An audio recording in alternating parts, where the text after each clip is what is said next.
Hello, this is Professor George Easton, and this is part 2 of my series of videos introducing the Python programming language. In the first video, I introduced you to the Spyder IDE, which is an integrated development environment, and showed you how to use it to run Anaconda Python. So I'm going to pick up on that in this demonstration, and I'm going to begin by running the Spyder IDE. Now, to run the Spyder IDE, as I showed in the previous video, I can press the Windows Start button and then start typing the word Spyder, S-P-Y, and as I do this, Windows will automatically search for programs that match the string. And as you can see, after I've typed only 3 letters, the Spyder IDE has been found, so if I just go ahead and hit enter, it will run. Using this auto search feature by pressing the Windows key and then starting to type the name of the program is often the very fastest way to run a program using Windows. Now, I've already gone over the basics of the Spyder IDE, and in this demonstration I'm not going to want to edit any kind of program. I'm just going to want to go ahead and use the Python console here. So to make things a little bit more visible, I'm going to go ahead and select on the Python bar and drag the window over the editor window and drop it.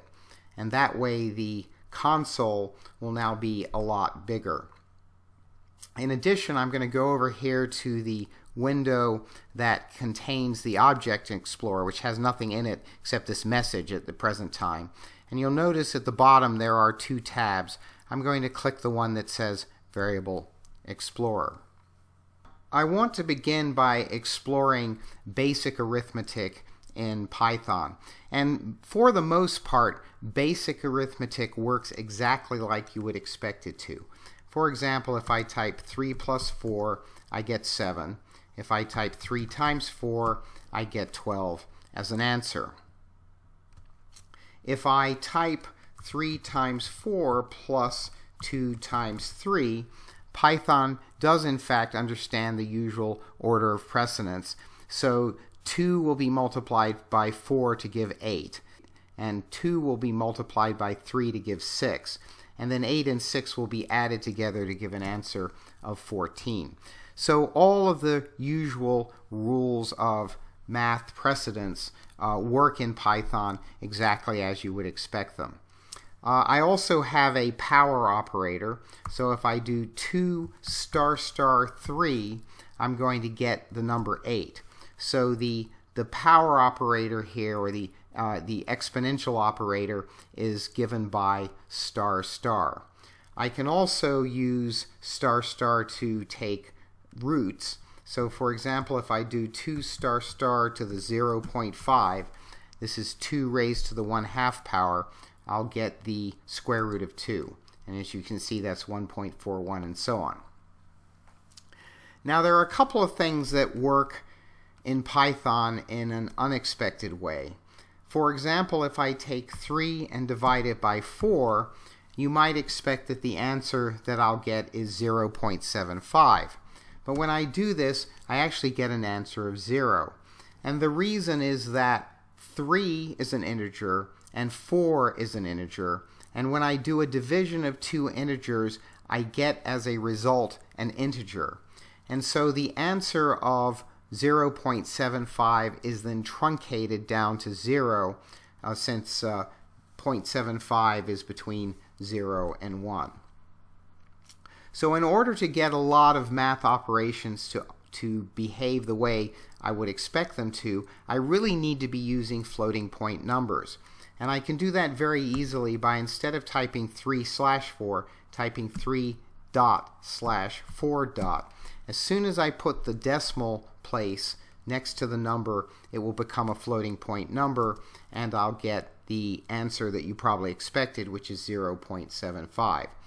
So to explore this a little bit further, every number in Python has a type, and I can find that type by using the built-in type function. So for example, if I do type of 3, you will see that it comes back as an integer. But if I do type of 3 dot, you'll see that it comes back as a float. If I type in something like 3 dot divided by 4, so a float divided by an integer, Python will convert both to floats and then do the division. So I get the expected 0.75. So in general, arithmetic of all sorts works exactly like you would expect it to in Python, except that you need to be a little bit careful about the types of the numbers involved. In general, you're probably going to want to write your expressions in terms of decimal numbers. So you might write something like 2.0 times 3.0 plus 7.0 divided by 12.0, something like that.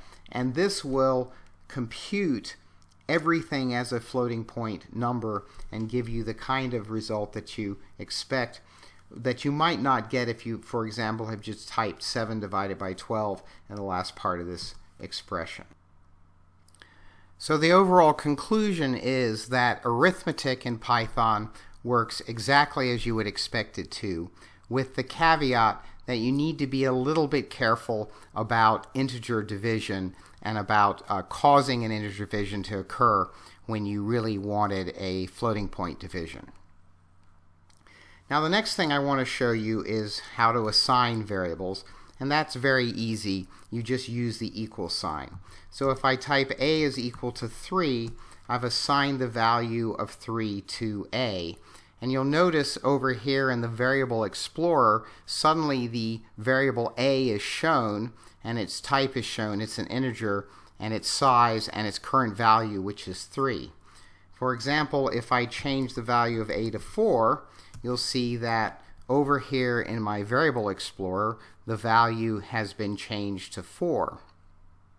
Now once I've assigned a variable, I can print it out by just typing in the variable name. So if I just type in a all by itself, what Python will do is will run essentially a print instruction on the variable a.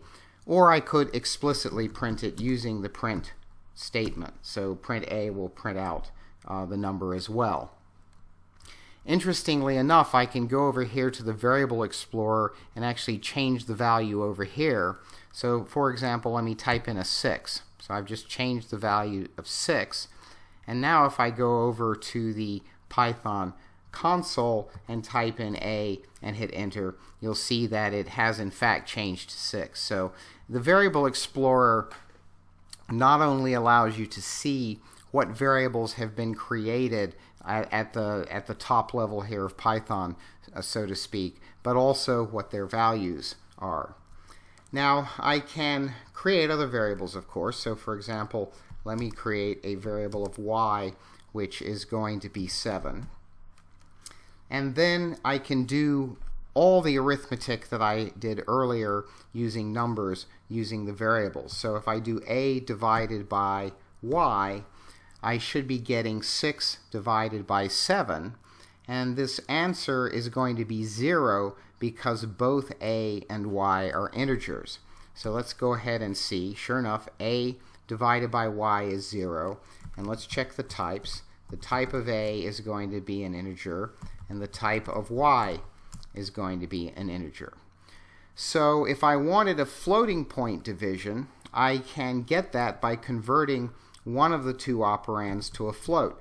And I can actually use the same word as the type as a function to convert the variable to a float. So if I say float a, it's going to take the value of a, which is an integer, convert it to a float, and then if I divide it by y, which is an integer, because the numerator is a float, it's going to be converted to all floats, and you'll see that I do in fact get a floating point number as the answer. So the conclusion here is that assignment works pretty much exactly as you'd expect it to. I use the equal sign to make assignments, and in addition, in the Spyder IDE, I have this variable explorer which allows me to actually see and track the values of the variables that I am creating in my Python program. Now, while we're talking about math here, I wanted you to know that more complicated math functions do not exist in vanilla Python. So for example, the exp function does not exist. So if I do exp of 2.0 and hit enter, what I'll get is an error message saying that exp is not defined. This would be the same for things like the sine function. So these do not automatically exist in basic Python. Now I can get them in Python by using the idea of importing a module. And I'm not going to go into this in too much detail right now, but basically if I do import and then math, Python is going to import the information and the functions that it needs to do a variety of math operations. Now I'm going to have to get to those in a way that you might not have expected. If I want to take the exp of something, I now have to say math.exp, and then if I do of 2.0, I'm going to get an answer here. So the exp of 2.0 is 7.39 roughly, but to use that I have to do math.exp. I also have access through math to some constants, so math.e is going to give the value of the mathematical constant e. So I've gone ahead and cleared the screen using Control L so that I have a little bit less clutter.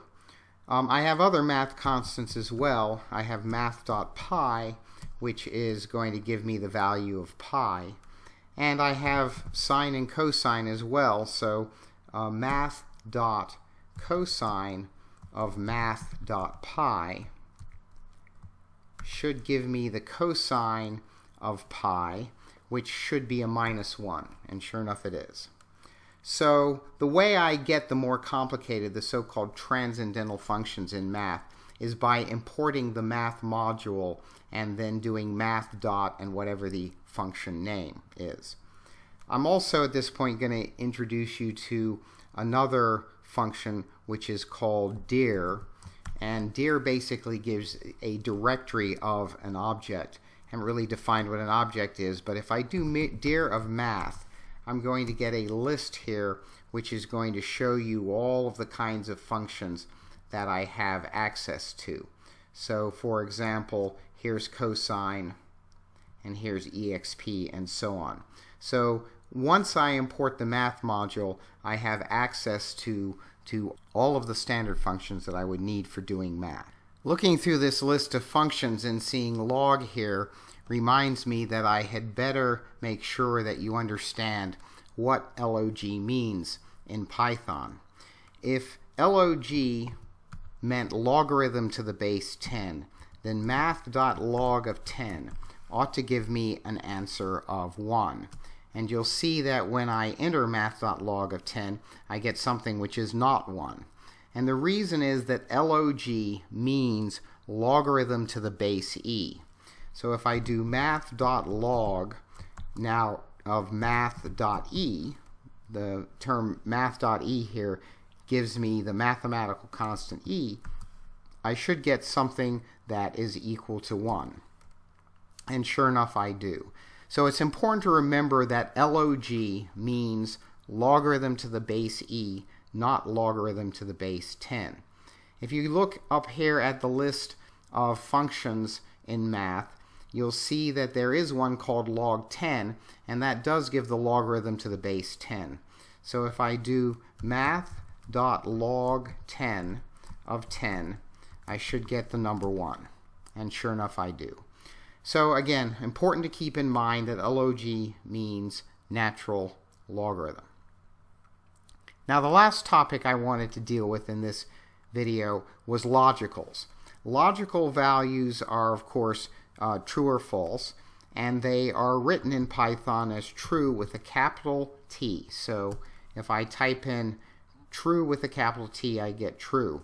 If I type in true without a capital T, you'll see that I get an error message. Similarly, false is false with a capital F, and false without the capital F doesn't exist. It gives me an error message.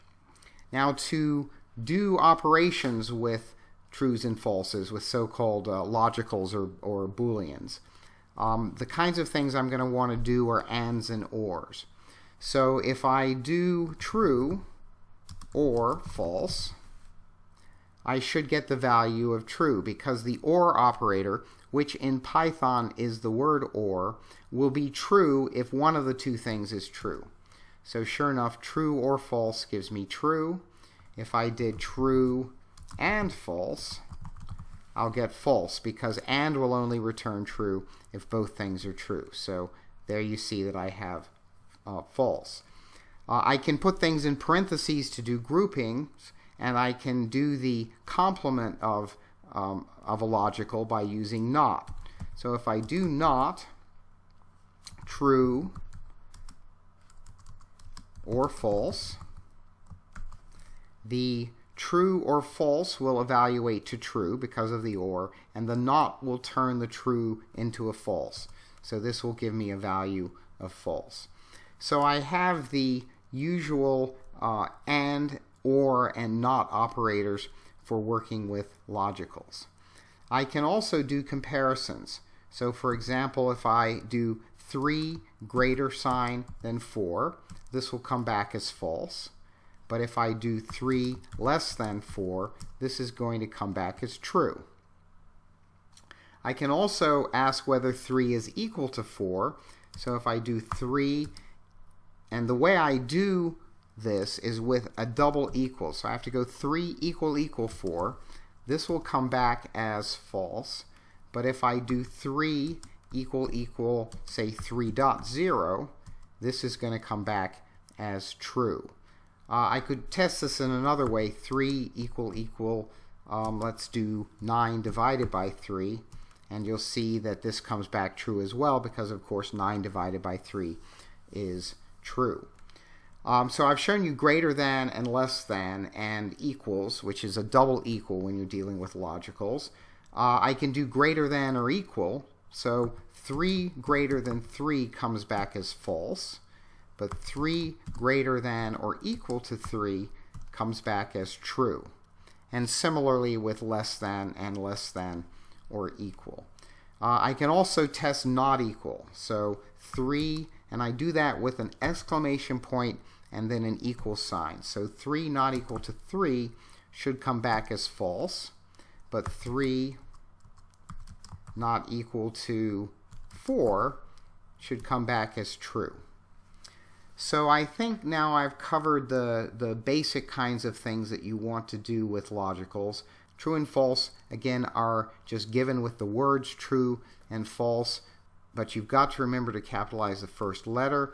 I then have the logical function and, or, and not, and then I have the various comparisons that you would oftentimes use in like an if statement. I can ask if two things are equal with an equal sign. I can ask if they're not equal with an exclamation point equal, and I can ask if they're greater than or less than with the greater than sign or the less sign, and I can ask if they're greater than or equal by putting an equal sign next to it. So that basically wraps up basic arithmetic and logicals in Python. So before concluding this video, I want to talk a little bit about getting information and documentation about Python. I've already launched the Firefox browser, and I'm at the Google search page. And by far the best way to find documentation about Python is to do a search and start your search with Python. So for example, if I'm interested in finding a Python tutorial, I can put in Python tutorial and look at the results. You'll see that the very first result that comes up is a Python tutorial from a website called python.org. This is really the official website for Python, and this tutorial, in fact, is terrific. Let's go ahead and look at it very quickly. So you'll see that the tutorial is outlined here, and this is not a brief tutorial at all. It's more like a textbook on Python 2.8. But I highly recommend it, although it takes a good amount of time to go through.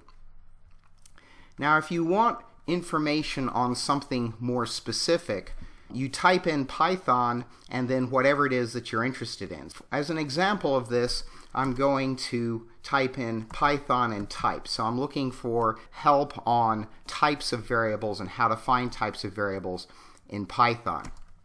And if I hit enter there, you'll see that I get another reference to the python.org website, and you can see in the title here it's talking about Python 2.7.8, which is the version that we're using.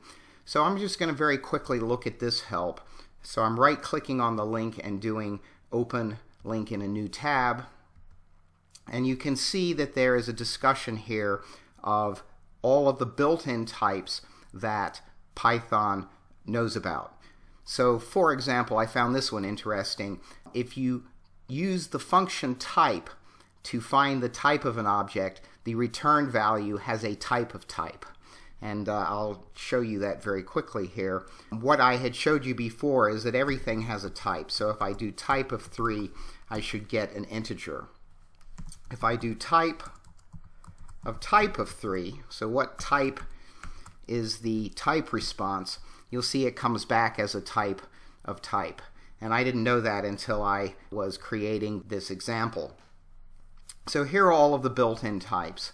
If I go back to the search, there are other areas where I can get information about the types. But I want to direct your attention to the fourth entry here, which says determine the type of an object. And this is a website called stackoverflow.com. This is a fabulous website for getting information about programming languages in particular and Python specifically. And in many cases you can get more subtle questions answered. So I'm going to go ahead and open this up. And the question that's being asked here is, how do you determine the type of an object? And is there a canonical way to do that? And it's very interesting, the answer here, because there is a discussion of using a function called isInstance. So if I want to know if the type of an object is a particular kind, I can do isInstance of that object. So let me just give you a very quick example here.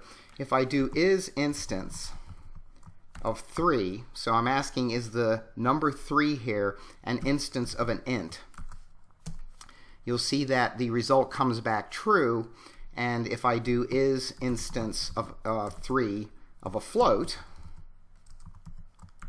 you'll see that the answer comes back false. But if I do isInstance 3 point of a float, you'll see that the answer comes back true. So in this example, when I went to search for information about how I find the type of an object in Python, I uncovered some answers to some more sophisticated questions at this website, stackoverflow.com. So in general, I find information about Python by going to Google and typing in my search terms. But what I've found is that you are much more successful at finding the kind of information that you want if the way you organize your search is to type Python first and then whatever it is that you're interested in. So that's just a little bit of information about where you can get more documentation and get your questions answered about Python. In the next video, I'll show you how to define functions in Python. And of course, functions are fundamental to the real usefulness of any programming language.